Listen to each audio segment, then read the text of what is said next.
Hi kids, I'm Michael Bain, and this is of course our weekly Triggered, coming to you from Dragon House Studios at the secret hidden bunker in the Rocky Mountains, where yes, we're in our 5th week of house arrest, something like that. Anyway, I wanted to talk to you a little bit today about this gun. You've seen it before. This is from MaddMacs Precision, actually MaddMacs Precision, and it is the upper for a Ruger, this case a Mark IV 22. You can also get them for Mark II, Mark III 22s. And the reason I wanted to talk about it is I reached out to Jason, who is the main guy there at MaddMacs, and I said I wanted to bespoke another top end, one of their top ends that has actually a 2.5-inch barrel. This is 6.5-inch barrel in their comp. But you can get one with a 2.5-inch barrel that's threaded. So when you thread the suppressor on, essentially you have roughly this size of an upper. Really, really neat setup. And essentially Jason said to me, wow, it's good that you called, because since the last time you purchased something from me, which was this upper, he goes, I've hugely expanded the company. So I basically am here to give him a little bit of a plug, because I think he builds a really excellent product. Now obviously this guy, it's not fluted, it's just pretty straightforward, a burnt orange color. What it does do is shoot like a house afire. It is a super accurate top end on this gun. And now you can get it with, well, you can get 5.5, you can get 6.5, you can get, I think, 8.5. He also has what I think is really, really cool. He has a 10-inch barreled upper, and that you can also get that fluted. So you've got some flutes in there, so it's not quite as heavy. But his newest thing, the thing that he has just announced, is he is doing uppers with essentially cutouts in them. So this is an aluminum upper with a steel barrel fitted in it, right? So what he did is essentially create an aluminum upper that he opened it up even more on the inside. And so you can see the barrel through the big cuts on the side. Ruger also does that, by the way, on their 2245s. But this one, you can get it in up to a 10.5-inch barrel length. The great thing about it is that it lightens the gun up tremendously. You can get a longer barrel and have it weigh pretty much the same as this setup, which isn't particularly heavy at all. But you can do that, and a lot of people, especially in speed competition, the last thing in the world they want is weight forward. Because when you have weight forward on the gun, what happens is there's a tendency to overrun plates. You especially see this in Steel Challenge, where it's very specific courses of fire.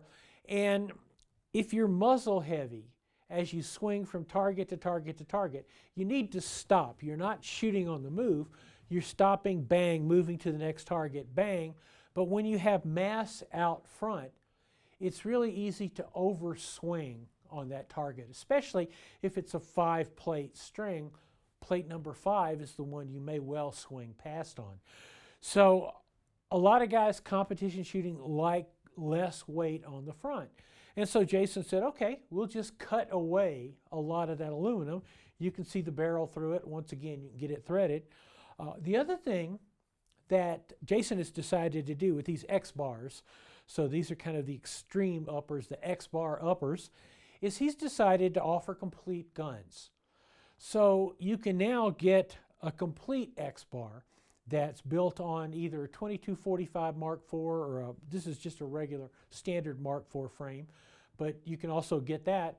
And in addition to the cuts, in addition to the length of the barrel, the cuts, threaded, non-threaded, various sight options, he can do drilling and tapping for a scope rail or a different type sight mount.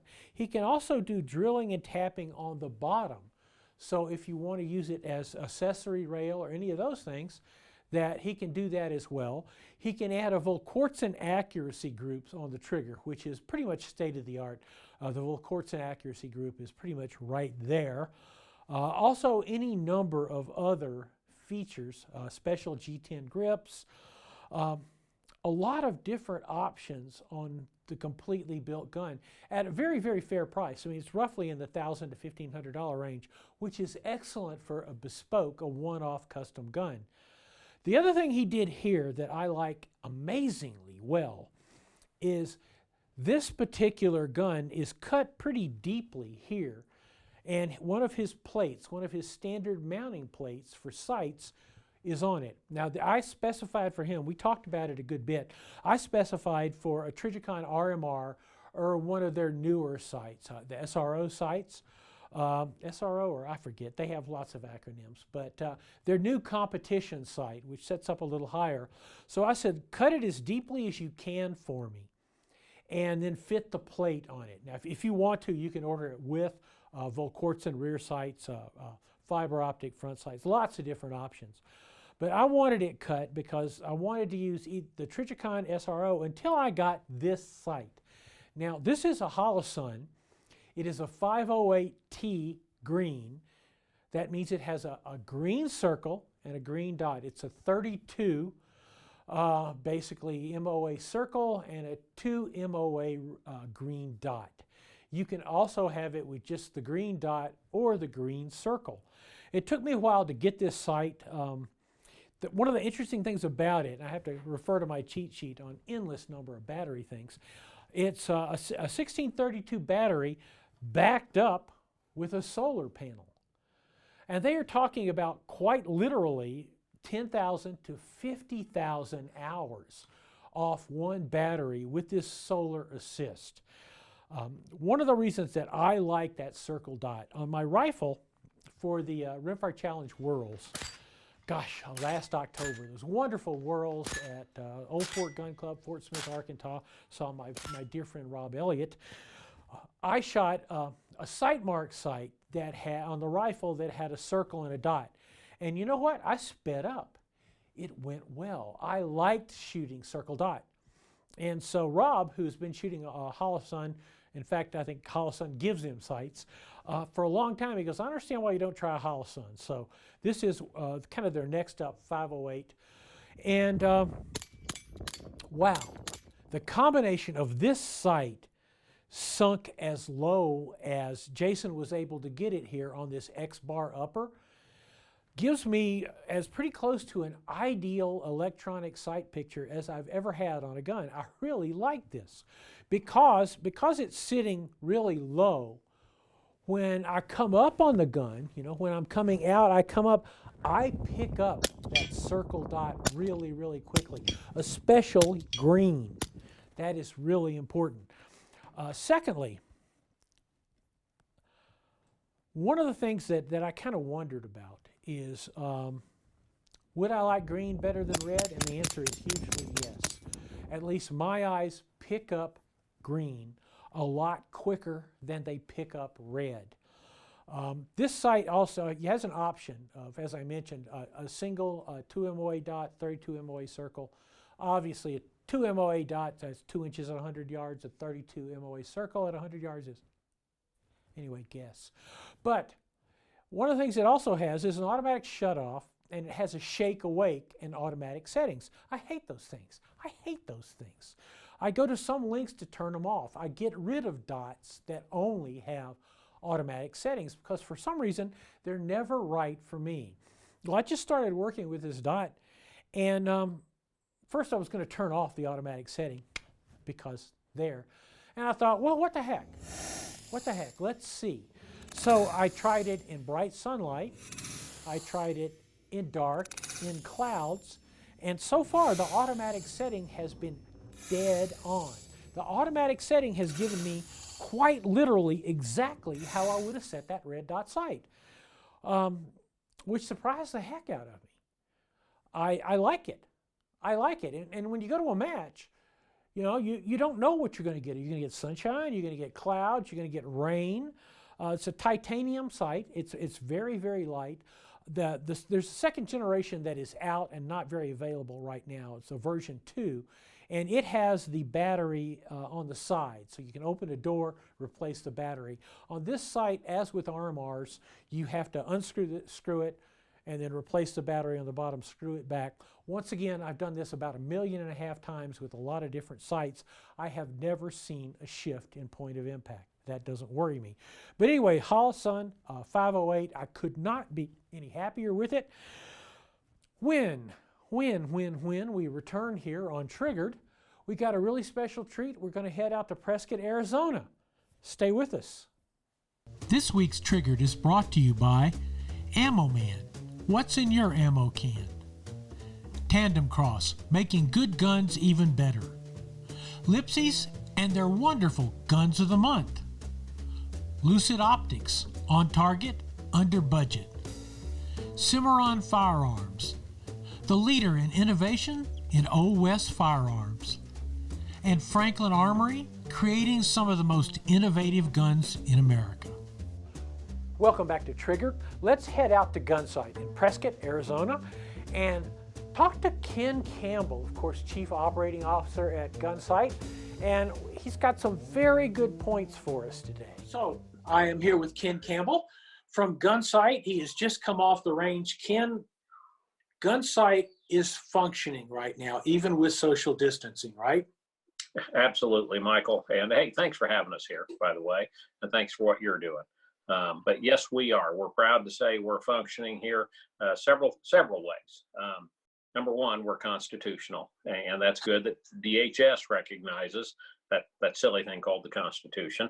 But in Arizona, free America, the governor has also said that firearms are essential businesses, so that lets us stay open. And then also we're outdoor recreation.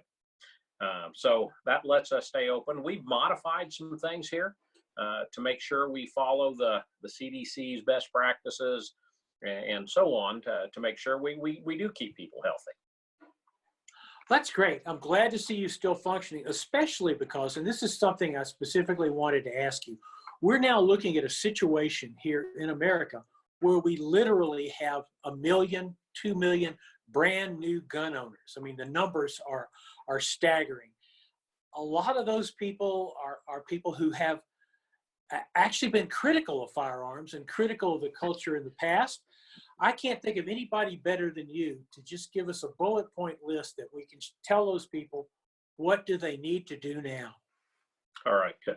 Well, good for these new folks for recognizing that, again, the Constitution, the Second Amendment, and their first line of defense starts at home. You are your first responder. So good for them on recognizing that. Now, having said that, like Jeff Cooper said, just because you own a piano does not make you a musician. So you do need to seek out some good training. First and foremost, you need to find those 4 safety rules and burn those into your consciousness. Make them a part of your everyday life. If you can remember those 4 safety rules, all guns are always loaded. Never let the muzzle cover anything you're not willing to destroy. Keep your finger off the trigger till your sights are on target, and always be sure your target and what is beyond it. If you can burn those into your consciousness, your chances of having a negligent discharge are greatly reduced, and your chances of that negligent discharge being a tragedy are greatly reduced. So that's the first step, is get those safety rules in your head. Now, beyond that, start looking around locally, finding out what training is available. You got to be careful on the internet. You and I both know that. Not everybody is as ethical and proper as what the content you offer. And some of those folks out there are offering some training on the internet and YouTube that's just flat out scary. So exercise great caution in what you're reading and what you're seeing, and make sure that the people offering that really have the background and the experience. Certainly you can look to Gunsite's webpage, and we've got some little 3-minute vignettes on a variety of topics with firearms. And that gives you a good baseline on knowing, well, Billy Jack here on YouTube, that's not the way he was doing it. Well, in my prior life in law enforcement, that might be a clue to you. So again, good on you for buying the firearm, recognizing that you need to be able to protect yourself and your family, but get those safety rules ingrained into your head and start doing some studying as to how you do manipulate that gun. And then once we get through this here in the next few weeks, don't put that gun in the underwear drawer thinking it'll be there when you need it. You will not rise to the occasion. You will default to your level of training. You need to find some good training. That is great advice. And I want to circle back just briefly on rule 1, because for me, rule 1, the idea that all guns are always loaded is an amazingly powerful tool. And I've explained this in the last year. I've had several students who were new shooters, had never touched a gun. And they would say, which I'm sure you've heard this a million times, well, don't you mean that you should treat all guns as if they are always loaded? And my response is, that's not what the rule says. Could you just elaborate on the strength of Jeff Cooper's vision on that rule? Okay, one of Jeff Cooper's many great things about him is he could take something that other people would make very complicated, and he would distill it down to its simplest term. And that's what he did with these safety rules. If you buy a gun today, and you're unlike most males, you actually open the instruction book, right, and read it. There's going to be safety rules in there, but there's about 12 pages of them. They're very good, but they're very complicated, and you aren't going to remember them. Now, let me go back to my prior life. Again, 35 years in law enforcement, how many accidental shootings I went to that I didn't know the gun was loaded. All of them are loaded. Always assume they're loaded. Always handle them as if they're loaded. Yes, I understand if I've got it apart on my workbench, cleaning it and so on. Now you're taking things to you're going off on a tangent here. If I'm handling my pistol and you see me unload it and me check it and I hand it off to you, I will personally be insulted if you do not check it also. Because that's the right thing to do. That way it just adds an additional layer of safety so that you don't do something foolish and negligent with the gun. That is such an important point. As we sit here now, there are 2 guns on my desk behind the computer. I don't have to worry about whether they're loaded or not. All guns are always loaded. At the point that I pick it up, you reflexively check the gun. You know, Ken, I think that is a great message to send to all these new owners, that no matter what, it's always loaded. It touches your hand, you check it. Absolutely. And you treat it that way. And then you follow those other 3 safety rules. And again, if you violate 1, it's bad. If you violate 2, it's a tragedy. Yes. So just follow that rule number 1, and it greatly reduces any problems that you might be able to have. Well, thank you very much. That's perfect. Thanks for joining us. I know that I sort of dumped this on you like, Ken, it's a good time for you to learn Zoom. So now right. Now you've got a way to reach out to all those Gunsite instructors and look them straight in the eye. And that's wonderful. I appreciate what you're doing. And again, I'd invite folks to the Gunsite webpage, gunsite.com. And we've got those little vignettes on there that we film. And they're so nice to either refresh yourself or learn that first time. Well, again, thanks for joining us. It's so true. We'll put the website up. And I think Gunsite's a national treasure. And as always, it's good to see you, my friend. You too. Hey, when are you coming to Gunsite?